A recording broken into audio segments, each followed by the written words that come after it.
bêtises insiste toujours avec Frédéric Bérard. Bon, ils ont même coupé l'électricité. Ça va pas bien. Mais j'attends le chèque de Sofrelo. Dure semaine, mon frère? Dom, envoie-y son chèque, Calvas. Ben, idéalement, envoie-le donc direct chez Hydro puis direct chez le plombier. Ouais, direct chez ton couffin de plombier. Non, ben pas le couffin. Le nouveau? Il va remplacer le couffin. Bon, cette saga-là va avoir un bon dénouement aujourd'hui, j'imagine? Qu'en sais-je?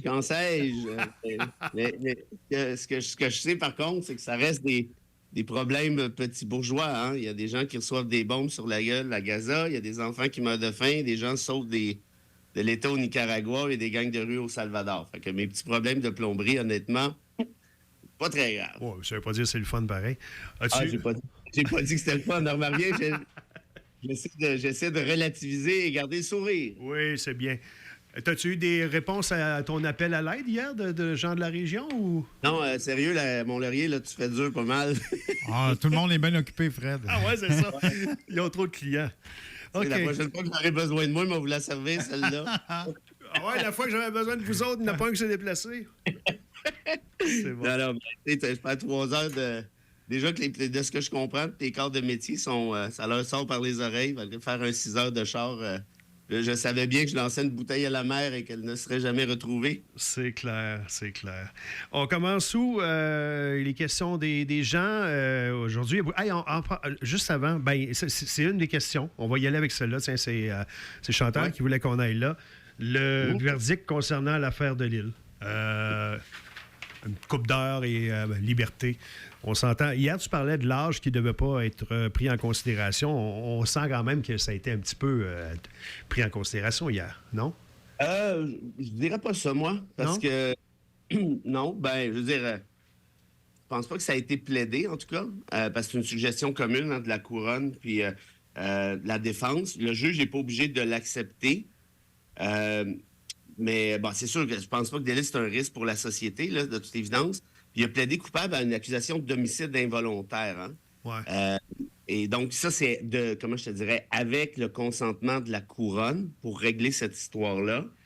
Puis il avait déjà purgé plus de 8 ans, si je fais pas erreur. Oui.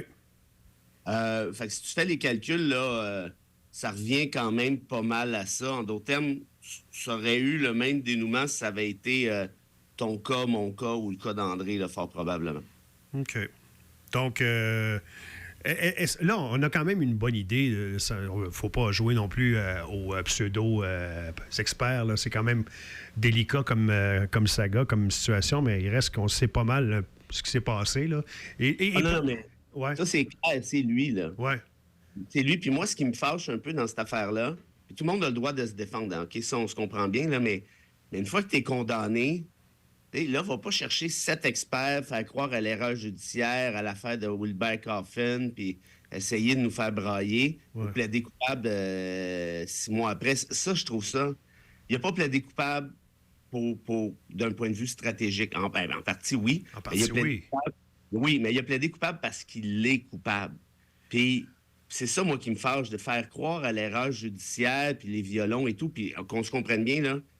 Au Québec, je dois être un de ceux qui défend le plus ce genre de présomption d'innocence-là au besoin. Puis l'affaire Coffin, je donne des conférences là-dessus. J'ai fait des podcasts, tout ce que tu veux. Je l'explique, j'y crois, moi. J'y crois aux possibilités d'erreur judiciaire. En 2024, ça commence à être très rare, très difficile de l'invoquer. Puis Delisle, il a joué cette carte-là pour essayer de nous faire brailler. Puis là, tout à coup, aussitôt qu'il a la chance, non, regarde, c'est une blague, c'est pas une erreur judiciaire, c'est moi qui l'ai tiré. Sérieusement, là, moi, je trouve ça bien ordinaire. Mais il était conseillé en ce sens. On va terminer là-dessus. Là. Au niveau de la sentence, au niveau de la peine. Je ne sais pas si tu as réalisé, là, mais on parle d'un juge de la Cour d'appel. Je pense qu'il c'est vrai. Point d'être conseillé tant que ça. Je pense qu'il y a une pas pire idée comment fonctionne le droit. Mais il paraît qu'on n'est pas bien servi par soi-même. Il y a quelqu'un qui nous a dit ça. Oui, mais la meilleure preuve, hier, il est allé planter journalistes en disant les journalistes sont tous des malades mentaux. Ouais. Et quand on a essayé d'y passer les menottes, il a commencé à engueuler les gardiens. Tu sais, quand je te disais qu'il était détestable, nec plus ultra, là. Ouais. Et, il me semble que le jour où tu viens de plaider coupable, il te reste un petit 24 heures à aller t'asseoir en dedans. Tu sais, peux-tu juste Et prendre ton trou un petit peu, là, puis pas engueuler tout le monde. Oui, puis t'as fait chier le Il système. n'a même pas et- fait 24 heures. Là. Ils ont rentré puis il est Ouais. ressorti. C'est pas vrai, il n'a pas fait son 24 heures à la prison hier. Là. C'est juste qu'il a signé un papier puis ils l'ont laissé aller Coupe quelques d'heure. minutes après. Coupe d'heure. OK. Alors voilà. Question de Bob. Bob, que tu as rencontré quand tu es venu. Super fin, Bob. Oui, Bob de la Macasa qui a pris une photo avec toi, qui veut qu'on aille aux Jeux olympiques de 2024 à Paris qui s'en viennent. Il y a 2 questions. Es-tu d'accord que les athlètes russes soient représentés, même avec restriction? Exemple, pas de drapeau ni de chandail russe sur place. Et devrait-on prendre les mêmes sanctions si on va dans ce sens-là pour les athlètes israéliens? Hey, c'est tellement une belle question, ça, Bob. Et pelay, que C'est touché, hein? Moi, tu vois, ce que je trouve triste là-dedans, c'est des athlètes Ben oui. qui te rendent au niveau olympique, là. On le sait à quel point c'est difficile. Là. On en a des super athlètes à Mont-Laurier. Là, puis Sacrifice, ah ouais. ils grimpent échelon par échelon. Mais te ramasser jusqu'aux Olympiques, là, c'est la discipline de ces gens-là, la volonté, incroyable. Et là, parce qu'il y a un conflit hors de leur contrôle, par définition, on les prive de... je me sens vraiment mal pour eux. Par contre, ça prend des moyens de condamner des pays agresseurs comme la Russie, parce que c'est ce que fait la Russie, là. C'est une agression, je dirais pas sans précédent, parce que c'est arrivé quand même assez souvent, malheureusement, mais ces dernières années, là, on s'entend là, qu'on est dans le très spectaculaire. Et la communauté internationale a la chienne d'intervenir sur le terrain. On le sait parce qu'ils ont peur que ça pète avec la guerre nucléaire. Ouais. Fait ce qu'ils font, c'est qu'ils essaient de trouver des manières de... On a bien vu que ça marche pas, mais à ce compte-là, est-ce qu'on aime mieux les prendre que pas les prendre? On reste dans le symbole, mais quand même, moi, je dirais que oui. Puis sur la question d'Israël, ça, c'est délicat aussi, Bob, probablement encore plus. Parce que dès que tu critiques Israël, il y en a qui lèvent le drapeau de l'antisémitisme, que je trouve absolument abject par ailleurs. Parce qu'on est capable de critiquer un gouvernement sans critiquer sa population. En tout cas, moi, c'est ce que je fais, puis il y en a plusieurs autres qui le font. Puis pour ceux qui ne savent pas actuellement, là, il y a des milliers de personnes dans la rue à Tel Aviv, c'est ce que je vous avais déjà dit, Ouais. pour manifester contre Netanyahou, là. T'imagines-tu? Je pense pas que ces gens-là sont antisémites, là, sont juifs eux-mêmes. Moi, ce que je sais, c'est que la Cour internationale de justice a dit que c'est un génocide qui est en cours. Ça fait que je vais m'en tenir à ça. Parfait. Une petite dernière avant d'aller à la pause. En as-tu une, André? Oui, j'en ai une ici de Mario. Mario qui dit Fred, comment les meilleurs salaires donnés au secteur public par le gouvernement Legault vont donner des meilleurs services?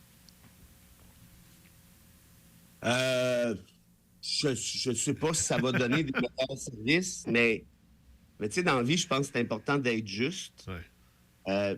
Puis le gouvernement du Québec, c'est le plus grand employeur du Québec. Je pense que c'est important qu'il soit juste lui-même, qu'il donne l'exemple. Maintenant, est-ce que parfois on peut penser que c'est un peu trop, que c'est un peu trop ci, pas assez ça? Ben oui, évidemment. Puis c'est dur d'évaluer un marché. Hein. Tu peux faire des points de comparaison avec l'Ontario, d'autres provinces, mais ça reste qu'il y a une réalité québécoise qui est particulière. On ne peut pas se comparer en tout point. Mais sinon, moi, je te dirais ça, André, et je vous dirais ça, Mario. L'important, donc, c'est une certaine justice. Puis l'autre affaire, c'est qu'on veut les garder, surtout certains types de fonctionnaires. Et nos profs, nos infirmières, nos préposés aux bénéficiaires, on le sait qu'on en a besoin. On le sait qu'on est dans le trouble. On l'a bien vu à Rivière-Rouge, là. Fait que peut-être que de payer des gens correctement pour des jobs impossibles, c'est peut-être la moindre des choses à faire. Maintenant, est-ce que ça va améliorer le service à proprement parler? Non, évidemment.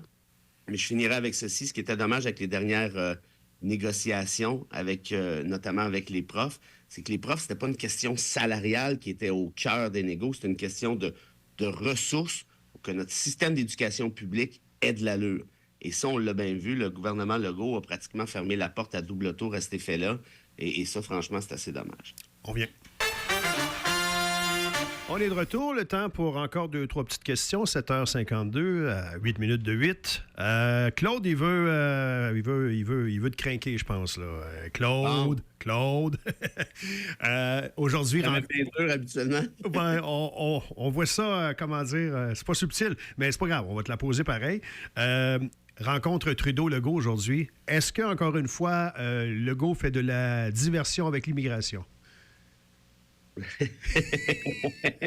Il est pas craqué, ça va bien. Ben là, mais... Sérieusement, là... Mais la shot était collée il y a un certain temps. Pardon? La shot a été collée un certain temps, là, que Legault voulait rencontrer Trudeau là-dessus. Ouais. Ça fait quand même 4 ans qu'il veut le faire. Tu trouves pas ça drôle? Ça arrive 48 heures après un déficit record de 11 milliards. Ouais, non, ça, ce bout-là, je te l'accorde, là, c'est sûr. Fait que, ben, C'est tout. non, mais te dire à quel point j'aime les auditeurs et les auditrices de CFLO.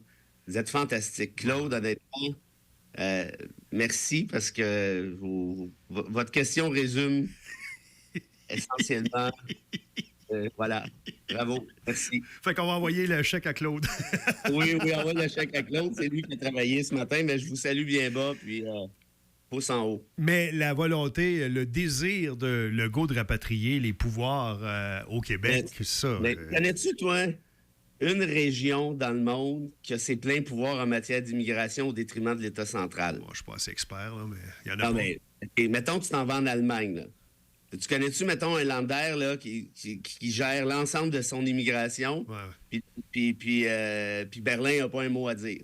Tu débarques en Allemagne, puis le gouvernement central, c'est pas de ses affaires. Oui, je comprends ce que Tu débarques aux États-Unis, puis c'est c'est l'Alabama qui... Ouais. Puis Washington n'a rien à dire. Mais les États ont des pouvoirs, par contre. Ton exemple, sur certaines choses. Ben oui, c'est pour ça qu'il faut faire attention, parce que l'immigration, c'est une compétence partagée. Quand vous regardez la loi constitutionnelle de 1867, l'article 95, on dit que l'immigration, c'est à la fois fédéral et provincial, donc québécois. Il y a des pouvoirs qui sont importants pour le Québec. Puis ceci dit, je comprends le fait que parfois, c'est pas évident pour Québec d'arrimer ses politiques d'immigration avec celles d'Ottawa. Mais ça fait partie d'une dialectique qui existe dans tous les États fédéraux du monde. Je répète, c'est loin d'être parfait, mais la réalité, c'est que si tu me dis je vais avoir tous mes pouvoirs en matière d'immigration, ça n'arrivera pas. Là. Puis là, on va faire un référendum, ce que propose le PQ, c'est un piège à con. Parce que quand même tu le fais, ton référendum, puis il y a 108 des gens qui disent oui, bien, le fédéral, ça va pas arriver. Il ne dira pas OK d'abord. Non, puis Legault, qu'il fasse bien attention avec ça. Moi, j'étais son conseiller. Je dirais, allô, piège à con, là. Parce qu'on fait un référendum, on le gagne haut la main. Après ça, on s'en va à Ottawa. Ottawa peut juste pas constitutionnellement vous donner les pleins pouvoirs, à moins qu'il y ait un amendement. Puis là, s'il y a un amendement, ça veut dire ouvrir la Constitution. Et dans un cas comme cela, il faut jouer avec le partage des compétences. Ça va être un sacré bordel. Puis de toute manière, il ne le fera pas parce que le Canada va conserver des pouvoirs de base en matière d'immigration comme n'importe quel pays, là. Je veux dire, on peut haïr le fédéral, on peut être souverainiste à là. Il y a toutes sortes de raisons de trouver que c'est une bonne idée d'avoir plus de pouvoir en matière d'immigration. Mais d'avoir tous les pouvoirs, je vous dis tout de suite, ça ne se peut pas. Fait que c'est très clairement ce qu'on pourrait appeler un piège à con. Donc, qui servirait juste à chatouiller la base, aller faire triper. Là. Pourquoi vous pensez que c'est le PQ qui le propose? Ben, c'est Parce ça. que tu fais un référendum, tu votes à, peu importe, justement, 108 t'en vas à Ottawa. Ottawa dit, va te faire cuire un œuf. Fait que là, qu'est-ce que le PQ va dire? Regardez, on n'a pas encore le goût d'aller se faire cuire un œuf. Fait qu'il faut faire l'indépendance, on va avoir nos pleins pouvoirs en matière d'immigration. Tu sais, c'est pas... ça prend pas tête à Papineau, là. Fait que là, t'arrives à back to square one. Et puis, en d'autres termes, c'est un exercice qui est absolument futile. Ce qui serait utile, par contre, c'est de dire tel pouvoir, lui, pourrait peut-être être... Mais j'en vois vraiment pas beaucoup. Mais de tous les pouvoirs, c'est loufoque à la limite. Devenir souverain, ça serait autre chose, mais pour l'instant, c'est impensable. Là-dessus, si vraiment la question d'immigration, c'est elle qui vous obsède, puis vous avez le droit, puis ben, à ce moment-là, oui, l'indépendance, c'est pas mal plus profitable qu'essayer de renégocier un cossin qui ne se négocie pas à la base. OK. André, je pense que ça va être la dernière. Manon qui dit, parmi les mesures qui ont été annoncées dans le budget provincial plus tôt cette semaine, c'était mardi, a dit, pour les récalcitrants dont le salaire ne peut être saisi au niveau de la pension alimentaire, Québec voudrait maintenant saisir le permis de conduire. Le permis de conduire serait suspendu de quelqu'un qui ne paie pas sa pension alimentaire ou qui prend toutes sortes de détours, justement, pour ne pas avoir à payer. C'est une bonne décision, ça, du gouvernement, si jamais on va vraiment là avec Québec? Vous me l'apprenez, Manon, mais moi, comme avocat, je ne pratique pas en droit familial, pas du tout, là, mais Tu sais, les petits fins finaux qui essaient de s'en sauver pour des affaires aussi importantes que des pensions, ça existe encore. Ouais. Alors là-dessus, moi, j'appuie la position du gouvernement Legault à 100 000. Ça sera dans le détail, là, en pratique, mais merci de la question. Il est en train d'enlever. Moi, je pense que les plombiers viennent d'arriver. On t'entend mal. Je ne sais pas ce que ton micro... Hein? Je sais pas ce qu'il fait. OK. Je ne sais pas trop quoi vous dire de plus, mais donc, dernière question, vite, là. OK. TikTok. Trump essaie de ramener ça, puis les Chinois sont censés faire de l'espionnage. Est-ce que ce serait une bonne chose que ça tombe dans les mains de la gang à Trump, TikTok? La question, c'est y répondre. Trump va acheter TikTok? Ben oui. Ben, il veut le faire acheter par un de ses chums. C'est ce qu'on a lu entre les lignes. Là. C'est ce que... C'est drôle parce que je le vois partir des GoFundMe aux 5 minutes. Envoyez-moi 5$ pour payer mes bills. Puis là... Ben, écoute, moi, je ne sais pas si vous avez vu, je finis là-dessus, le meme où les gens de plus... La photo, c'est un gars de, je sais pas, mettons mon âge dans une garderie, assis en indien avec des enfants de 4 ans. Puis le meme, c'est la chose suivante. Voici un homme de 30 ans qui essaie de se rendre cool sur TikTok. C'est clair. On a vu des ministres faire ça, d'ailleurs, de la CAQ. Oui, à jouer à Flat Beden puis Flat Coco, là, la première, puis je sais pas qui, le Robert.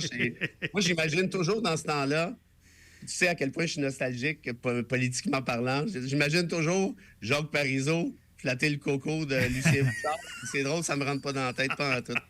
Dans le fond, je pense que c'est Pierre qui a posé la question. Il voulait juste t'entendre dire toc-toc, t'as l'air d'un mononcle. Ah oui, toc-toc, ben écoute, il n'y a pas de problème, Pierre.